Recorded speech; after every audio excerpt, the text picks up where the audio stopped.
disorder, anxiety, anything that you want, type the questions in the comment section, and Lisa and I are going to answer as many as we can.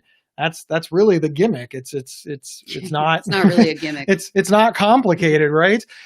Shorter questions get answered easier because we can pop them on the magical screen like we've talked about our podcast here. While you're typing in all of your questions, Lisa and I will introduce ourselves. Okay. Since I, of course, haven't shut up for the last 2 minutes, I'm going to let Lisa go first. Lisa, tell the people who you are. Hi. Oh, I didn't know that was a choice. Hi, I'm Lisa, and I am the co-host with Gabe here of the Not Crazy podcast. And we both live with mental illness, and that is super distracting. I am so not going to be able to function if you do that. See, now I've completely lost my train of thought. This was your fault. So we both live with mental illness, here today to answer your questions about living with mental illness. And what else? What else are we here for? I don't know. Hello, my name is Gabe Howard, and I live with bipolar disorder, and I am the host of the Not Crazy podcast with my ex-wife, Lisa. I always forget to add that part. See, it isn't a thing for me, because I don't think of it as being part of our current lives, you know? I don't think of you as my ex-wife. I don't either. Yeah, I think of you as my current frenemy. So we run the Not Crazy podcast. It is a very, very cool podcast, things like lived experience. And we love hosting it because we feel that people who live with mental illness need a platform to discuss the things that are important to us. There's tons of, it's amazing. I mean, since I got started in advocacy, there's a lot more than there used there's to be. Tons of platforms for personal stories. And of course, now that in the rise of social media, Facebook, YouTube, even blogging, people can tell their own stories in a way that they just never could before. It's an exciting time. Yeah, but then we noticed that the people living with mental illness really didn't get to debate anything. They didn't get to discuss anything. They didn't get to challenge anything. And they didn't get to explain to the world how they see things through the lens of living with mental illness. And we thought, well, that seems like a good idea. And somebody along the way said, I don't know, that seems kind of like a crazy idea. And I said, that's not crazy. And that's how it was. Look at that. Wow. And that's how Not Crazy was born. We sincerely hope that you would check out the Not Crazy podcast over at psychcentral.com/notcrazy or your favorite podcast player. All right. So as the questions are starting to pile in, remember, we're going to tell everybody one more time how it works. Lisa, explain the system.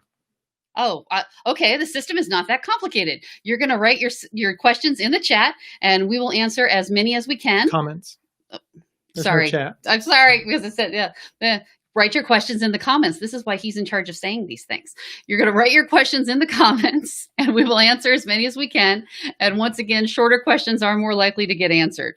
So it looks like we have a few. All right. Are you ready to get started? Hey, before we get started, we want to give a huge shout out to Camera. She is we're going to call her producer, director. All things. She is, without her, we're basically nothing. I mean, we're just a couple of literal talking heads. So big round of applause for Camera. They just bang them up. Big round of applause for Camera. Big round of applause for the mighty. Big round of applause for Psych Central. And please check out the Not Crazy podcast, or, we'll just be talking to ourselves. All right. Which would be crazy. See what I did there? Ready to get started? Ooh, now we're doing fist bumps. See, that's an advanced move since we've now conquered high fives. I know. All right, here we go. Okay. All right, and our first question is, what is your view on medication versus just therapy or DBT? So I don't particularly have a view, right? Whatever works for you. There's multiple paths for recovery, or I'm sorry, there's multiple paths to recovery. But I do want to give just maybe a little shout out. I sort of don't like the idea that we're even comparing the two. It's kind of like saying, hey, what's your view on a cast versus what's the opposite of a cast? A splint surgery. A splint or surgery. There you go. There's a good example. It's kind of like asking, what's your preference between a cast, a splint, or surgery? My answer would be, depending on your broken leg, you should use whichever one works best for you. I don't have a preference. It's not my broken leg. I think a lot of times, though, in the mental health community, we tend to stigmatize one or the other. We say things like, well, I don't need medication. I'm utilizing therapy, as if it's meaningful, or it means that you've overcome something, or you're doing better than somebody else. And I have a real illness, which is why I take medication. I don't need to do all this talking crap. yeah, it goes the other way as well, but in reality, for me personally, I'm going to let Lisa speak in a minute because it's the same for her.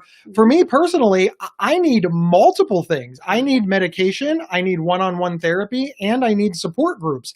I look at them all as equals. I could give you my house analogy, but it's pretty basic. If anything in your house goes away, you're going to be upset.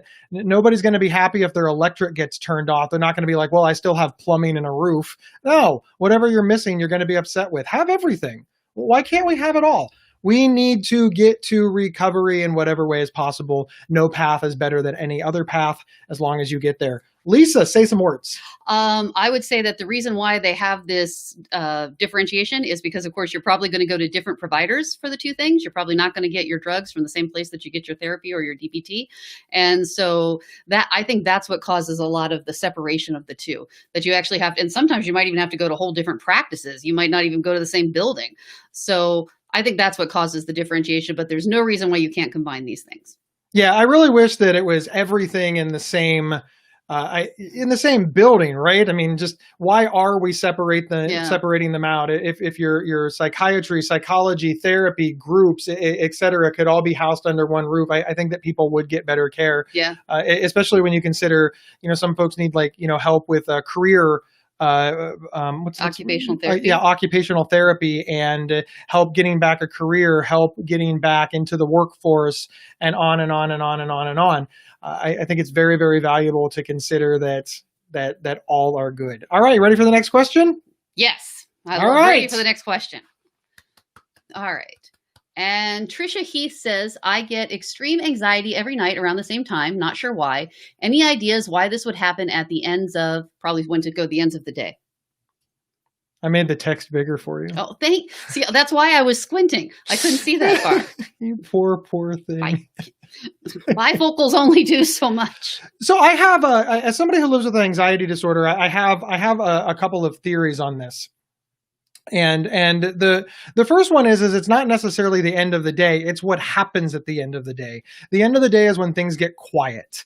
It's when we lay down. It's when we turn off the lights. It's essentially when the noise of the world kind of shuts off around us. And you're left with your own thoughts. Yeah, we're just alone with our thoughts. And for me personally, and that's all I can speak to with any authority, for me personally, being alone with my thoughts can be a very scary place. I start to replay conversations and wondered if I handled them well. I start to replay lives on The Mighty and Psych Central and wondered if they went okay. And then I really start judging myself, right? I start thinking, oh man, maybe Lisa and I shouldn't have done it. I have a second computer. I could have set her up in my kitchen. Why are we on the same screen? Well, what's happening? Or just, I'm going to get fired. My wife's going to leave me. And there's nothing to challenge that. During the day, this thought will pop into my head, but then I have to drive, right? Or I turn on the TV, or Lisa will ask me a question, or I'll have to work, or I'll play with my dog. All of these things serve as mental distractions. I really believe that is the crux of what's happening. Lisa, thoughts? I don't myself struggle that much with anxiety, but I know you've spoken many times about how you have a lot of anxiety over whether or not you're going to be able to sleep. Thank you, Vince. You have a lot of anxiety over whether or not you're going to be able to sleep. And so maybe the end of the day is coming, you're going to have to lay down, and you know that if you do not sleep well, that the next day you're going this whole cycle. So you've always expressed to me that the thought of sleeping, strangely, gives you anxiety because you're afraid that you won't be able to. Yeah, very true. Also, a lot happens during the day. There's a lot to reflect upon. Reflection is good, but it can also be scary. All right, remember, here's what we're doing for the next hour. We want to hear from you. Ask short questions in the comments, and Lisa and I will answer as many as we can. We are the hosts of the Not Crazy podcast, and I think we're cool people, and we've been practicing our high fives. Ooh, high five. We almost we got it wrong that time. Let's do it again. Okay, see, I have to focus. I feel like that's where I'm. We almost did it wrong. Like, hey, high five. Whoa. Yeah, just okay. Yeah. All right, next question. We're not actually getting better. No. All right. Christina Marie asks, what's the easiest way to transfer therapists? You have come to the right place to ask this question. Lisa taught me about patient advocacy. She taught me Be about a healthcare consumer. She taught me about being a healthcare consumer. She has so much to say about this that I could really just go away for the next 5 minutes. Lisa, the show is yours. Well, I guess the answer is going to be, why do you want to transfer therapists? Are you not getting what you're looking for out of your current therapist? Are you having some sort of problem? Or is it just your insurance changing? Or maybe your therapist has told you that they think you would be better off with a different provider, a different type of provider, something like that. So I guess the easiest way to transfer therapists is to get, what do you, see, now he's creeping me out because he's smiling at me weird. I just looked at you. Anyway, so I just looked at you. I lose my train of thought easily, and I was saying really, really profound stuff. Thank you. Look that way. Good. All right. Problem solved. Anywho, so you're trying to transfer therapists. Where do you want to go? Who can you get recommendations from? Do you have another healthcare professional that you could ask, or perhaps your current therapist could recommend someone to you, depending on why the reason is that you're leaving. And again, we've actually had a thing on this on the podcast about interview your therapist. You're about to, one, spend a lot of money and a lot of time, but also it's a very personal, very, very specific relationship. So yeah, interview them, call them up, ask questions. How do you transfer? How do you transfer? Yeah, the question is, how do you transfer therapists, not how do you choose one? Well, but if you're transferring therapists, you're going to a new one. That's true. I would say, well, if the idea is just, if we're truly answering only the transfer aspect of it, you tell your current therapist that you want a copy of all of your records, which belong to you. Legally, they cannot deny you copies of your records. They do. Your healthcare records are yours. So, and then you take them to the new person, or you could just give them your medical history when you get there. I know this is my fault because I looked at you, so I'm going to give the answer that Lisa normally gives when people ask this. So the first thing is you don't owe your therapist anything. Is that what we're asking? Be a healthcare consumer. You don't have to give a reason. They work for you. Yeah, they work for you. You don't have to give a reason. And in fact, you don't even have to tell them that you're leaving. Mm-hmm. It's one of the few relationships where ghosting is perfectly acceptable. The easiest way to transfer therapists is to pick a new one with all of the ideas that Lisa just gave and ask that therapist to request your records from the last one. That'll be easy too. If you do want to have, a last appointment or closure, that's perfectly acceptable. And in fact, it really is healthy. It is psychologically healthy to explain to your therapist why you are leaving, because your therapist might be able to get you a recommendation. So who would be a better choice? Yeah, who might be a better choice. But obviously, it all depends on the reason that you're leaving.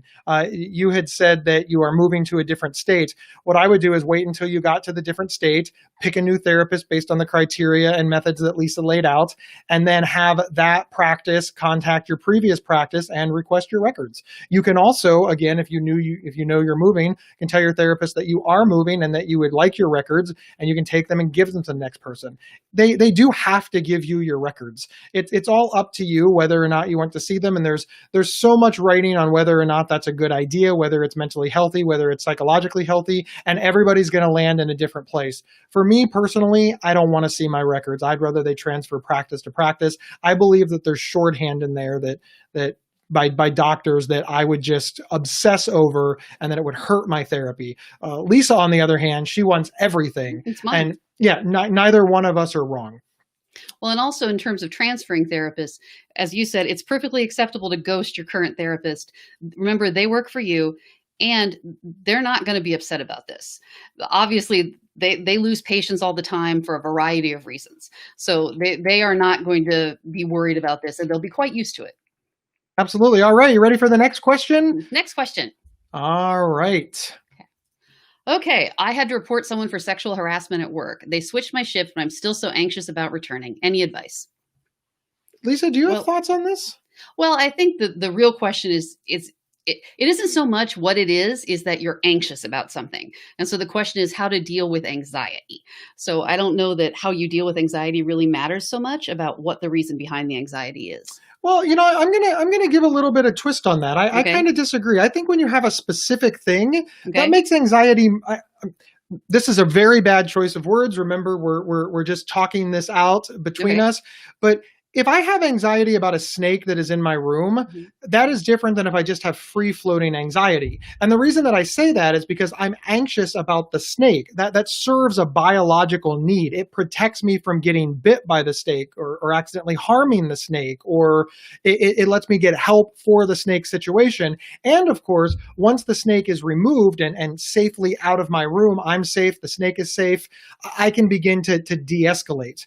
It sounds like for you, you're worried about day one after everything that happens. This is very reasonable. Yeah. It's extremely reasonable. Yeah, because Yeah. you have that, you have the snake, right? It's living in your house. yeah, it's not living in your house, but Well, you know the what the snake is, and you know what to do about the Magical snake. part.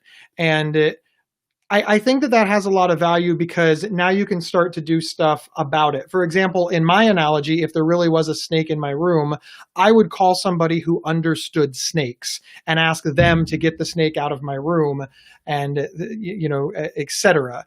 I think that you might need to have another conversation with human resources and talk about the game plan Going for forward. ensuring your safety. Because it sounds like you're worried that there isn't a game plan.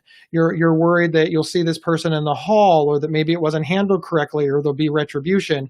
And I think that it is a smart idea to alleviate your own anxiety, to make sure that you understand the plan moving forward and look for benchmarks to see. And most importantly, ask what happens if it doesn't go well. Mm-hmm. For example, in my snake analogy, I might say to the Contingency person, plans. yeah, I might say, what if you can't catch the snake? What if the snake goes into an open vent? And they may say, oh, well, that's okay. We have snake traps, or whatever. And I'd be like, okay, well, I feel better about that. And then I would let them into my house, and I would sit and wait. It's a tough thing, though. Yeah, it is. It's also important, and I want to speak to this as well. You went through a traumatic experience. Let's not conflate anxiety and trauma. I do believe that you should seek therapy, and frankly, work should pay for it because it happened there. You should seek therapy about your trauma. You thought that work was a safe place, and it ended up not being a safe place in this way. And I think it's important to address that, because again, any trauma that you go through, if left unchecked, can turn into major panic, major anxiety, and major mental health problems. So don't negate that. Lisa, you have anything to add? I guess the only thing I would add is anytime that I'm anytime I'm anxious about a very specific thing, the anticipation is so much worse. So once you get there and you get over that initial hump, it'll be much, much better. At least it would be for me. So you probably are only going to struggle for the first, let's say, hour that you're there. And after that, it's going to be much, much better. Yeah. So it's not like you have to dread, oh my God, it's a whole day. How will I make it? So when I had anxiety about returning to work after being off, et cetera, the first hour was by far the worst. The second hour got a little bit better. And usually by the end of the first week, it was just back to business as usual. First days at any job are hard. Kind of use that. First of anything is hard. Yeah. Kind of use that as an analogy moving forward. Lisa, you ready for the next question? Absolutely. Oh, hey, they talked about the Not Crazy podcast. What do we? Which you can find at psychcentral.com/notcrazy. Did you know that was our show? I was aware that was our show. Look, we have a sticker. How would the fine viewers get one of those stickers for themselves, Gabe? I mean, they'd have to come see our podcast live, and then we send them out for free. But we can't travel during a quarantine, so all of our speeches and live podcasts are done on Facebook Live. You got to hold the sticker. I want to hold this. You can hold the sticker. Look, it's up on the screen. Look, special effects. You ready for the next question? I'm old. What can I say? Yes, next question. Oh, my daughter took her life, and my friend's daughter did too. We are very close. Last night, my friend, she also took her life. How do I help her other daughter survive? Oh God, that's horrible. First, my huge condolences. Yeah, I'm sorry. So sorry. That is a lot. This is. It's a lot. It's a lot to deal with. It's a lot. Counseling, a lot of therapy is going to be very important for all of her friends and family, especially her daughter, and also for you. This is one of those moments that therapy is made for, reaching out into the world, going to support groups, finding peer support groups, finding loss groups, survivors of suicide groups. Google in your area loss groups, suicide survivor groups. It's a little counterintuitive. Suicide survivor often means the friends and those family. left behind. Yeah, those left behind. Keep your head up. Unfortunately, mental illness is a mean illness, and people die from mental illness by suicide. We call it suicide rather than death by mental illness. Yeah. And there's a lot to unpack. Be there for your friend. Be positive for your friend. Be helpful for your friend. Don't give advice. Let her cry. Let her vent. Let her scream that the world is unfair. The best thing that you can do is be supportive. And get her the help that she no doubt needs, which is therapy and a support group. And I strongly encourage you to do the same thing, because again, if you're caring for somebody that's been through a traumatic experience that you've also been through, you should get help for that same traumatic experience. Again, our huge condolences. Yeah. That's a lot. All right, Lisa, you ready to move on to the next question? Yes, ready for the next question. All right. All right. Emmanuel Vargas asks, is rage common in bipolar people? Why, Gabe, I think you have something to say about this. So this is where we're going to get into a little trouble with the definition of common, right? Fair point. I think that everybody, just not every person with bipolar disorder, just everybody, I think everybody experiences rage. Every single person. At some point in your life, you will experience rage. Don't care who you are. I think it happens to everybody. So now the question becomes, how much rage do you have to have before it's a symptom of bipolar disorder? Are we blaming all of our moods on bipolar disorder? And finally, anger, which becomes rage, does serve a purpose. So that rage may be really justified and actually a good thing, believe it or not. Social movements start with anger. They move to rage, and then they move to progress. This is how we move forward. All of that said, it's kind of a disingenuous answer to your question. I just want to make people aware that just because somebody lives with bipolar disorder doesn't mean that all of their emotions are now wrapped up in that. That said, bipolar rage is a known thing. And one of the hallmarks of it is it's constant and it's quick. 0 to 60. Everything is fine, you're screaming. Everything is fine, you're telling people you love, you hate them. Everything is fine, you're throwing things against the wall. And there's a huge uncontrolled aspect of it, and it comes on very, very quickly. As far as whether or not it's common, I don't know if it's, I think that it is common. I think that a lot of people with bipolar disorder have this, but as to what that percentage is it 5%? Is it 10%? It's important to understand that not every single person with bipolar disorder experiences rage on the regular. It's very, very important to understand that. But if you've had uncontrolled anger, uncontrolled rage, if you're punching walls, throwing things, screaming at people, trashing your car because it looked at you funny, these are all very clear indicators that there may be something going on. It could relate to bipolar disorder, and you should document everything and talk to a trained mental health professional to decide if this is a symptom of your bipolar disorder. I know you have some thoughts on this. Bipolar disorder, of course, is all about extremes of mood and instability of mood. And yeah, that can easily lead to anger getting out of control.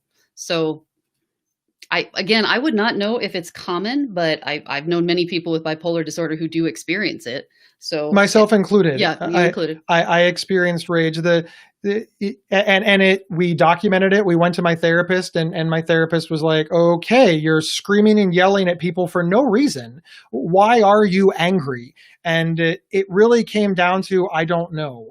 And that, of course, it was a pivotal moment. It was just, why are you that upset for something that you don't remember 2 days later? Right. And that's what let me know that it was definitely a symptom of bipolar disorder for more than just sure. a regular emotion, as it were. Yeah. Wonderful. All right. Are we ready for the next question, Lisa? Yes, definitely. Love. Next question. Okay. I've been taking medication for about 6 to 7 years and it works well. Oh, good. During the dozing off and waking period of sleep, I have negative thoughts that torment. This was before taking the medication. I wonder if I'm alone in this.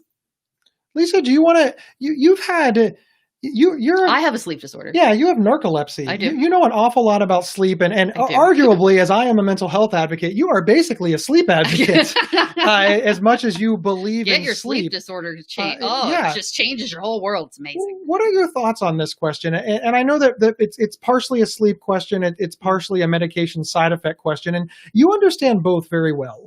I would say that well, this person is saying this was happened before taking the medication, so you're not thinking that it's a medication side effect. This is just something that is already occurring. I would say that obviously anything that is disturbing you enough, you can ask your doctor about and see if there's a solution for you there. The time for me personally, it's that finite period between waking and sleeping where there's the switch over and you're not quite all the way one way, you're not quite all the way the other, is a very strange time. I for years, I thought all this stuff was happening. It wasn't really happening. It's just on and on and on with sleep disorders. So you're certainly not alone in this. And if you read anything about sleep disorders or narcolepsy or sleep paralysis or on and on and on, that specific period between wakefulness and sleep is by far the one that people have the most trouble with. It's definitely worth talking to your prescriber who prescribed your psychiatric medication, but also you didn't indicate an age. I know that the older I have gotten, I am now in my 40s, there are certain things that were never a problem before that started to become a problem. It wasn't as a result of bipolar disorder, it was just part of the natural aging process. Now, again, you haven't indicated your age in any way. I just want to throw that out there. It's certainly possible that your sleep habits and sleep quality are changing, not because of anything that you've done wrong, but just because the body is different. And talking to a general practitioner and perhaps getting a sleep study, maybe you need a CPAP machine, maybe you have sleep apnea, maybe you have need sleep paralysis. Maybe you have sleep paralysis. Just so many things can impact sleep that we are unaware of, and we are not qualified to speak on them. But we have been surprised the number of people who have trouble sleeping that have gotten a sleep study, and it's been so simple. Sleep disorders are much more common than you realize. It's weird because doctors will always ask you about your diet and your exercise, but they never ask you about sleep, right? They almost never ask you, how long are you sleeping? How well are you sleeping? And yeah, sleep disorders are just much more common than you thought. And there's a lot of treatment available these days. Very true. All right, ready for the next question? All right, I'm going to do like the magic thing like I've done. He loves the magic thing. You ready? You ready? Yeah. You ready? Yeah. Yeah, you're going to knock the microphone one of these days. I feel like I did good. I feel like I did good. You did not do badly. All right. All right. CBD oil for depression and anxiety. What are your views on it? So my general views are there's not really any science yet. Yeah. I also my secondary view is that CBD oil is one of these things that, depending on where you buy it, your results may vary. CBD oil is sold at a gas station for $10, and it's also sold at very high-end pharmacies and natural stores for $100. There's gotta be a difference between the two. And when people are saying, well, how does it work with anxiety? Well, it really strongly depends on which version are you getting? Are you getting an oil-based with just a little teeny tiny little bit of cannabis oil? Or are you getting a really quality, just like quality oil? Yeah. I would say this is the same as anyone would ask about supplements, right? How do various supplements work for various illnesses? We don't really know because they're not regulated. No one is keeping track. You don't know what's in the bottle. You don't even know if one bottle of this is the same as another bottle of this. So you don't know what's in the bottle. You don't know if there even is CBD oil in there, much less what quality it is. So I don't know that you can really give an answer on how well it works because you don't even know if you're actually taking it.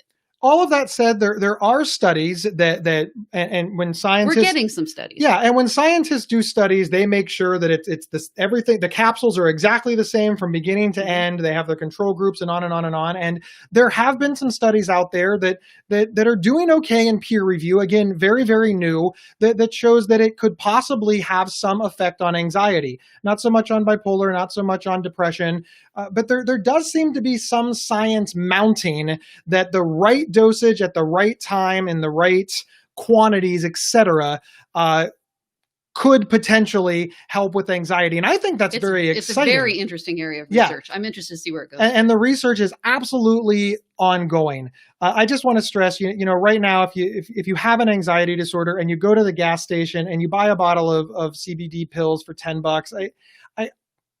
I don't think that's what the scientists are using to test. And it's scary for me because I know that people are desperate to get help. And because of the no regulation, Yeah. I don't know that they're getting high quality CBD oil. Again, please, I am not attacking CBD oil. The science is ongoing, but there just has to be a difference between $10 gas station CBD oil and $100 pharmacy grade CBD oil. Something has to explain that price. All right. Are we ready for the next question? Yes, definitely. Let's have the next You want to question. do the magic? You want to do the, oh, it's already there. No, already done. Yeah, you missed the the magic just happened off No screen. magic. All right. Go ahead. I know you want to. Go ahead. Yeah. All right. All right. So Amanda asks, how can ACEs impact your diagnosis? Do you think every therapist should be trained in ACEs and trauma-informed care? Ooh, adverse childhood experiences. It took me a minute. I was trying to think of what those ACE inhibitors are. Medication. Thank you, Lisa. Yes, I do think that. Well, Of yes. Yes, I absolutely. I think Without that every therapist should be trained in trauma-informed care and ACEs. I really, really, really do. Our childhood makes our adulthood. yeah, and people will argue with me on this. They'll be like, People "Well, argue with you on that? of course they do. People argue about Yeah. anything. It's the internet. And they'll say, the things that happened to you in childhood, do you honestly believe that it can really impact your adulthood in Yeah. this manner? And I say to people, what's your favorite comfort food? And their eyes light up and they're like, oh, meatloaf and mashed potatoes. And I'm like, why? Oh, my mom makes the best. Interesting. Something from your childhood that's carried over to 40-year-old you. We all have things like that. There's certain songs that I hear that remind me of my high school girlfriend. There's movies I watch that remind me of staying up all night with my friends. Lisa and I still to this day can't listen to our wedding song without vomiting because it didn't work out and it just ruined the Macarena for us. Macarena, really? I decided that was our wedding That was song. not. It was a bad song and it was a bad marriage. Moving along. It was not a bad song. Being divorced is fun. So yes, I think the Better things that than being happen to married. us. Yeah, I think the things that happen to us in childhood absolutely influence us as adults, and I think that therapists should be aware of this because there's nothing worse than getting a problem resolved and then tripping over trauma and tripping over something that we did not deal with from our past. And I really do strongly believe that. So the answer to your question is yes, unequivocally, yes. I think they should be trained in this, 100%. Yeah, perfect answer. All right, ready for the next question, Next Lisa? question. Here we go. And thank you, Camera, for letting him do the magic. I love the magic. I know. Any advice for someone with BPD and CPTSD that recently went through severe trauma to the point that I can't trust my own judgment? Lisa, do you have any thoughts? You can say no. That's a very tough decision. Tough question. I guess I would say, who in your life do you have whose judgment you can trust? Is there someone that if you're having to make some decisions, you're not sure what path to go down, is there someone that you can trust? Maybe a friend, a family member, a therapist, a doctor. Who can you turn to whose judgment you do trust at this time? Everything that Lisa said, 100%. In addition to that, when you find that person, train them.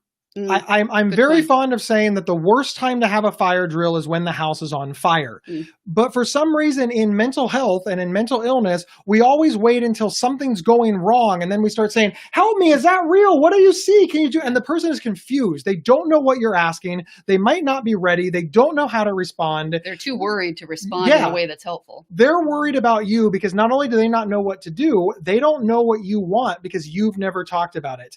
Sincerely, if there is anybody in your life, friend, spouse, mother, father, sister, brother, aunt, just your barista, the guy that sells you McChickens at McDonald's, whomever, somebody that you have a relationship with that you can trust, that you see on the regular, that you can sit down and say, when you are doing well, here is what happens. Some days I'm doing well, some days I do poorly. I can't trust my own judgment. I'm really afraid because I still need to make decisions because I'm a grown-up person that has to make decisions, and I really, really, really need your help. And here's what I would like from you.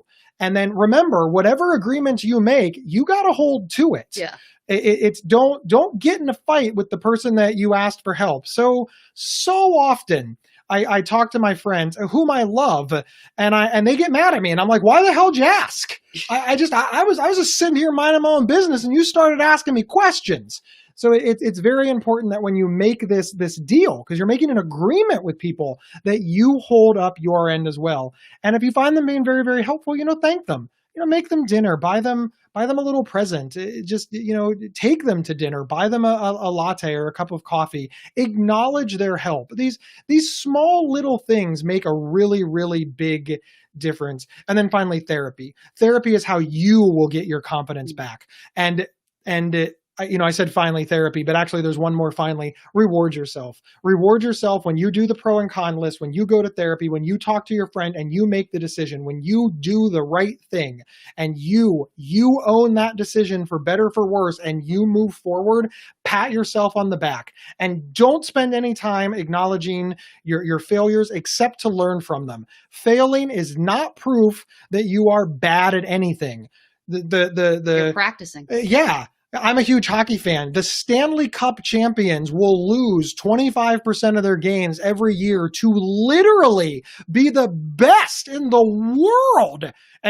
But it's because they didn't focus on 25% of their failures except to see what they could learn from them. Mm-hmm. They didn't see it as proof they were bad. They saw it as proof they could improve. And then they celebrated their success with revelry. Revelry. That doesn't sound right. I think we might be pronouncing it Usually incorrectly. People say drunken revelry. I still think you're saying it wrong. You think it's a rivalry? No, I think it's revelry. That's something. I don't know. All right. We're going to look that up later. I will write it on my list. Yeah. You did write a book. Do you have that book somewhere? It just seems lame. Okay. All right, let's move on to the next question. All right. I think camera's ready. And next question. Hey. I have had trauma most of my life. Is it possible to one day not have any triggers? I have had a lot of therapy and trauma therapy. Yes, it is certainly Absolutely. possible. You can certainly move beyond. Yes, but as you pointed out, it is a tough road. It is an uphill battle, and it takes a long time. And I think it's important to understand that. So many people, they're like, well, I've been at this for 5 years. Why am I not better? And the answer is because you're not yet. That's it. It's not a value judgment. It's not that you've done anything wrong. It's not that anybody's done anything wrong. The reason that you're not better yet is because you're still working on it. No problem. Continue forward. It is certainly possible. Keep working. Keep going to therapy. Keep finding the right therapist for your type of trauma, moving past it. Reward yourself for your success and have realistic expectations of what it means to live trauma-free. Yeah. All of us, remembering bad things that happened to us is not the same as still living with trauma. Now, again, that's a personal relationship between you and your past. But there have certainly been traumatic things that have happened in my past that I absolutely remember, but they are no longer causing me trauma. Some people would say, well, but if you remember them, isn't it traumatic to remember them? Well, sure. I don't get excited when I remember them, but they aren't rearing their ugly head in the middle of Thanksgiving dinner anymore. So it's also reasonable to have, or it's also important to have reasonable expectations, and maybe talk to a therapist or a trauma group about what those reasonable expectations are. Everybody has something. And I don't mean everybody with trauma or everybody with mental illness. I mean everybody. Everybody has seen something they wish they can forget. They regret something.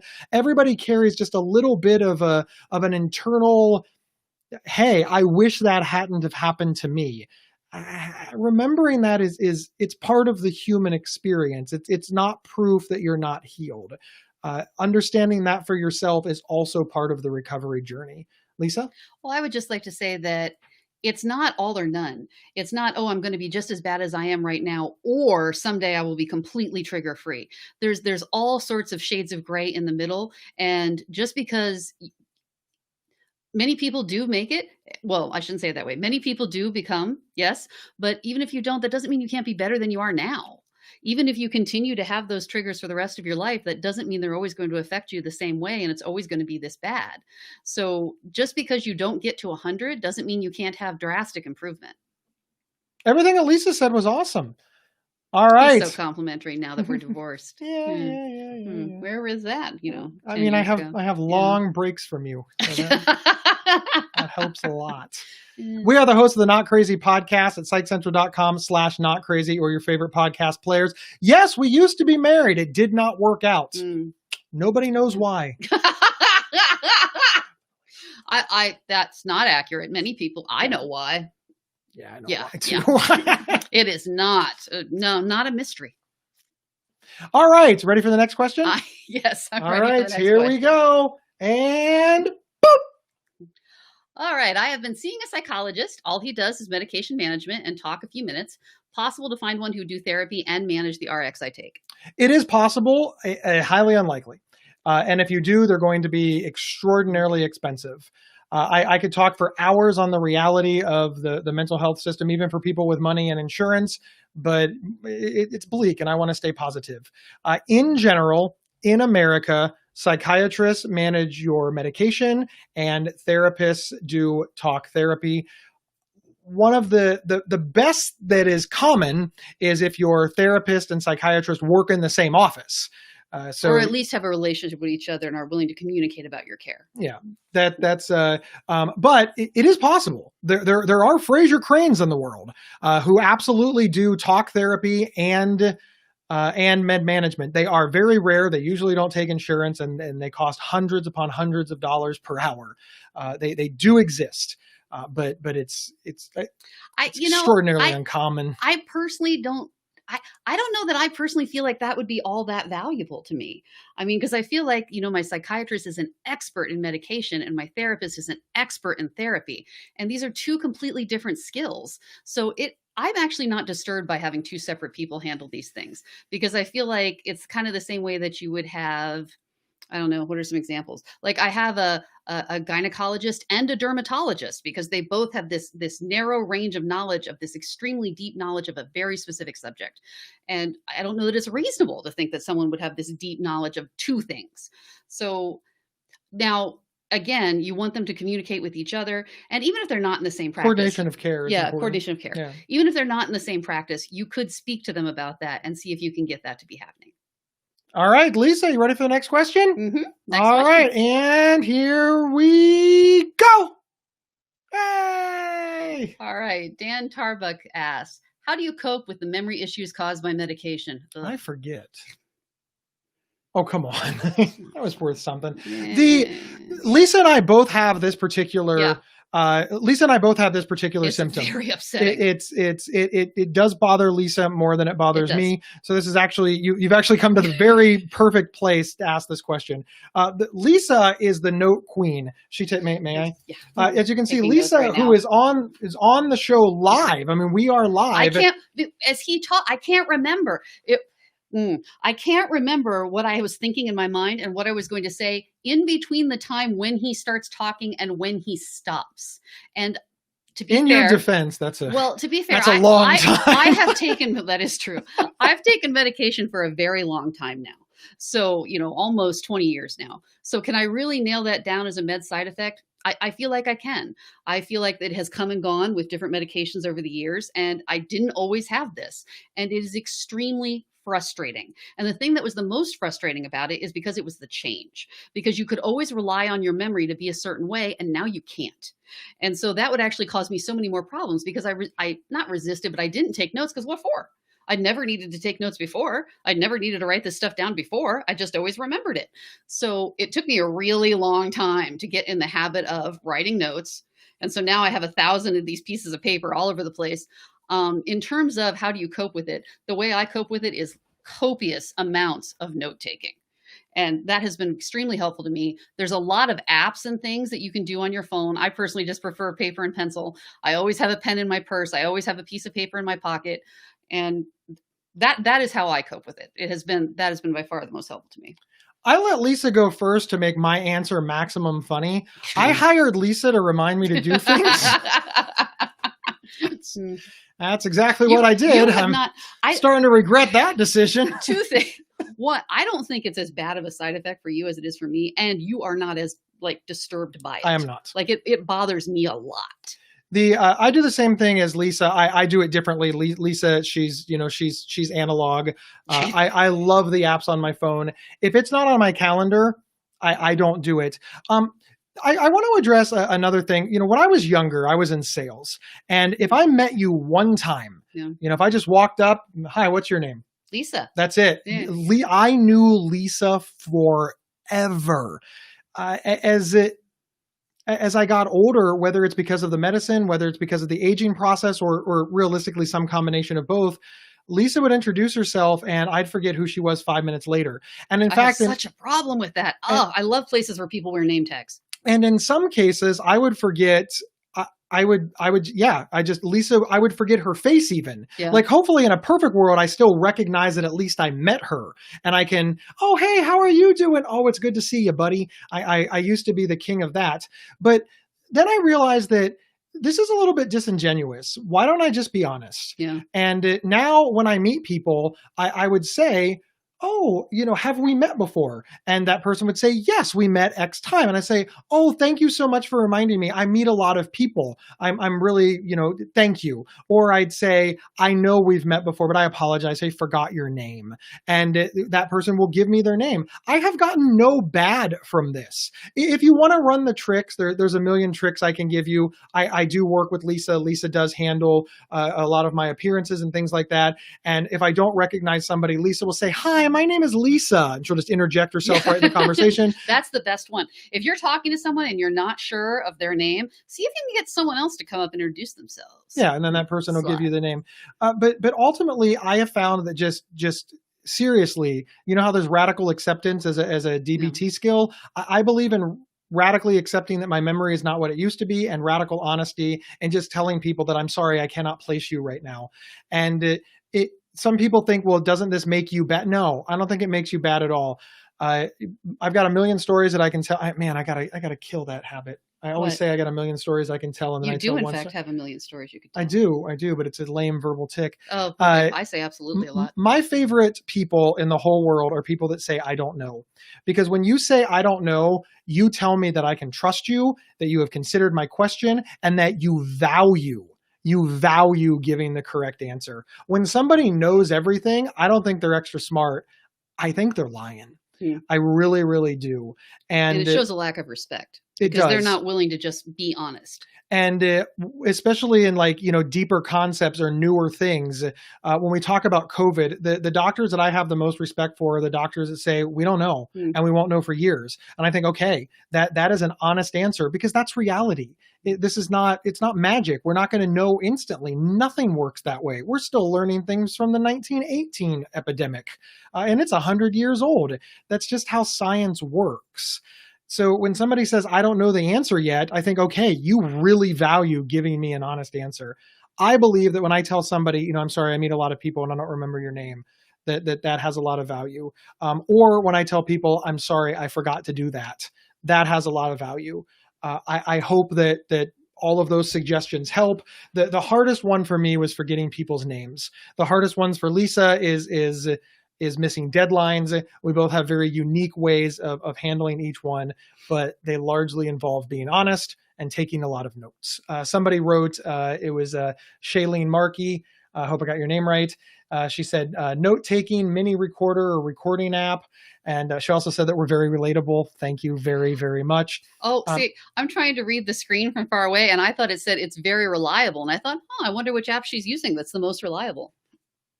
You're so old. I know. The only other thing I would say about this, though, is that thank you, camera, is that camera didn't say that. No, she put it on the screen though for us. Oh, okay. Camera put it on the screen. I'll go away. It isn't magic. Could be, I don't know. Yeah. Is, of course, if this is a medication side effect, or you want to talk to your doctor about any side effects that are bothering you, because you never know, you might be able to get it to lessen. Or even, who knows? You might be able to change your meds, decrease your meds, increase your meds. Who knows? So you might not have to live with this. Very true. Diet and exercise works wonders. I did get some of my memory back when I started drinking more water, eating better foods, and exercising more. Thank you again. She's laughing at us. That's awesome. We're going to give you a huge wave. All right.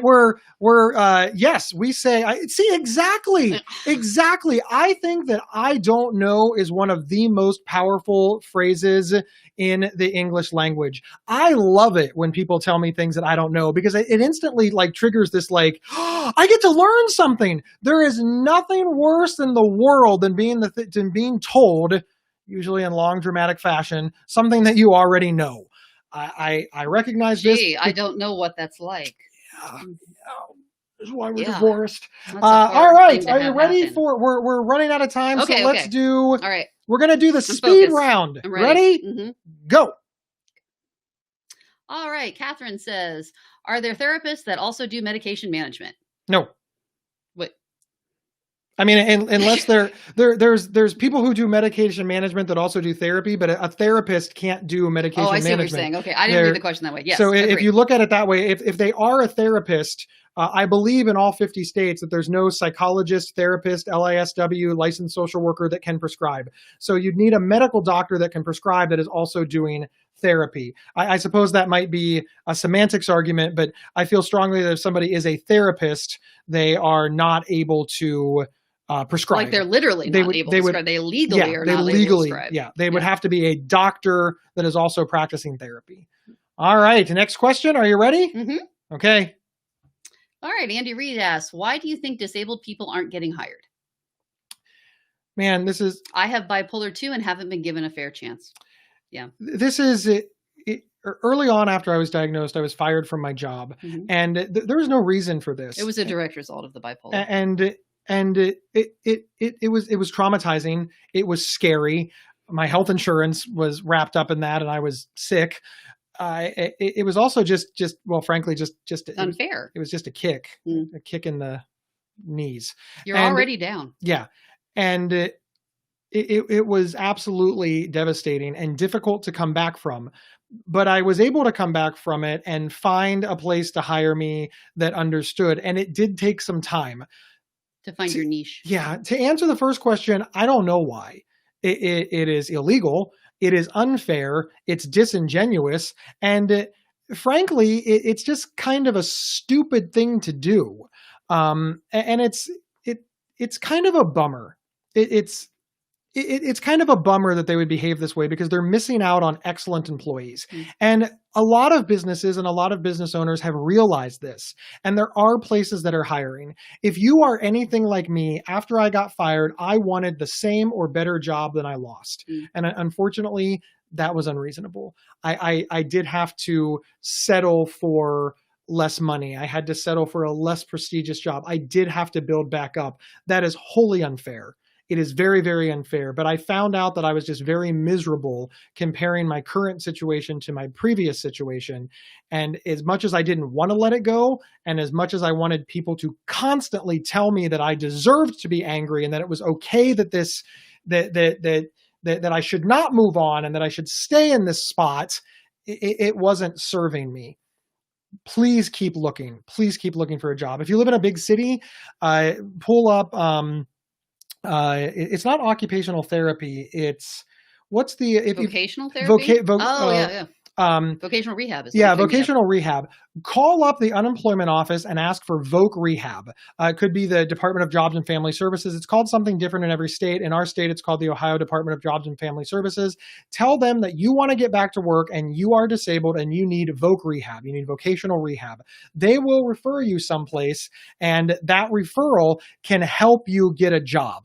And they will work with you to overcome some of the things that you Are need, holding you back. yeah, that I needed help overcoming, and that many people need help overcoming. I cannot stress the importance of vocational rehab enough, especially if you're in a situation where going it alone is almost impossible. It was very, very helpful for me. It's been helpful for, frankly, hundreds of people that I have known. Lisa, do you have anything to add? No, we have known many people who've had vocational rehab and been very pleased with the results. Yes, completely agree. Completely agree. All right. Ready? One more. No, One more? we got to go like real fast. Okay, Real one fast more. here. Okay. Might a person with extreme social anxiety seem to an untrained layman to present the same behaviors as a person with NPD? Do you think they meant to say BPD? I don't know. Hmm. What is NPD? I don't know. I want to make sure I get NPD. Yeah, do I have to look it up? Narcissistic personality disorder. Okay. Once again, thank you, Camera. She yes. does everything. To answer your question, yes. Here's the thing. Untrained people get it wrong all the time. That's really all you need to know. Everybody in America, for whatever reason, thinks that they're psychologists all of a sudden and that they're doctors and that they're especially with the pandemic. Yeah. Do you know how many people on my Facebook page within a nanosecond We're suddenly became experts in infectious disease? it was amazing. They were pandemic experts. Just some of these people just dropped out of high school. They've never gone to college. They have no background in healthcare, and suddenly they are qualified to tell some of the foremost disease experts in this country that they are wrong. And any one of you who is that person who is listening to me now just thinks that I'm a jerk. You don't even think for a second. That's a really good point. Should I take somebody who spent their entire life studying something and declare that I know better than them? No, you're all positive I'm wrong. And we know people like this. We have people like this in our own families. We have friends like this. We have people we love who strongly believe that they are an expert in something that they know nothing about. So your question of might a person with extreme social anxiety seem to present the same behaviors as a person with narcissistic personality disorder? Absolutely. To the untrained eye, people will label you anything that they want. And it's sad and it's frustrating, and I really wish that people would stop doing it. I really wish that people would stop looking at people and giving them psychiatric diagnoses. Stop it. Stop it. Lisa, anything to add? How can you possibly follow that? I think we're going to have to let that answer stand, Kate. That is where we are going to have to end. Unfortunately, we are out of time. Thank you so much for being here. Mm-hmm. Listen, my name is Gabe Howard, and this is my ex-wife and co-host and bestie and frenemy, Lisa Kiner. We are the hosts. I mean, really, I'm the host and you're the co-host. See, yeah, that's right? Why does he keep doing that? I am really the host of the Not Crazy podcast, and Lisa, she kind of helps sometime because nobody wants to hear my voice for an hour. Sincerely. I have ultimate She's also the producer. Sincerely, please check out the Not Crazy podcast. You can go over to psychcentral.com/notcrazy or just search for search for Not Crazy on your favorite podcast player. We appreciate all of you. We will see you later.